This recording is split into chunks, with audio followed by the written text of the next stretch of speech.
நம்மளோட வாணியம்பாடி ஏற்காடு ட்ரிப்பில் முதல் எபிசோடு முதல்ல பார்த்தீங்கன்னா நம்ம வாணியம்பாடிலேருந்து ஜோலார்பேட் போய்ட்டோம். ஜோலார்பேட்டில் பார்த்தீங்கன்னா சேலத்துக்கு வந்து கொஞ்சம் லேட்டாக தான் வரும் ட்ரெயின்னு சொன்னாங்க.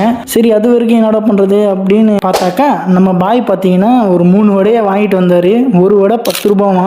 என்னப்பா நியாயமாக இது. சரி நம்ம எடுத்துகிட்டு வந்து அந்த 3 வடையை சாப்பிட்டுட்டு அப்புறமா ட்ரெயின் வந்தோடனே ஏறி பார்த்தீங்கன்னா நேராக வந்து சேலம் ஜங்ஷனுக்கு வந்துட்டோம். சேலம் ஜங்ஷன் வந்தீங்கன்னா நேராக ஒரு டீ கடை இருந்துச்சு. அந்த டீ கடையில் போய் அண்ணன் 3 டீ அப்படின்னு சொன்னோன்னே போட்டு தந்தாரு. சரி டீ நல்லா இருக்கும்னு பார்த்தாக்கா கேவலமா இருக்கு. கப்ப தேடி கூட அந்த டீ கடைக்கு போயிடாதீங்க, ஜங்ஷனுக்கு முன்னாடியே இருக்கு பஸ் நிற்கிற இடம். அப்புறமா புது பஸ் ஸ்டாண்ட் போனாதான் ஏற்காடு பஸ் கிடைக்கும் அப்படின்னு சொன்னாங்க.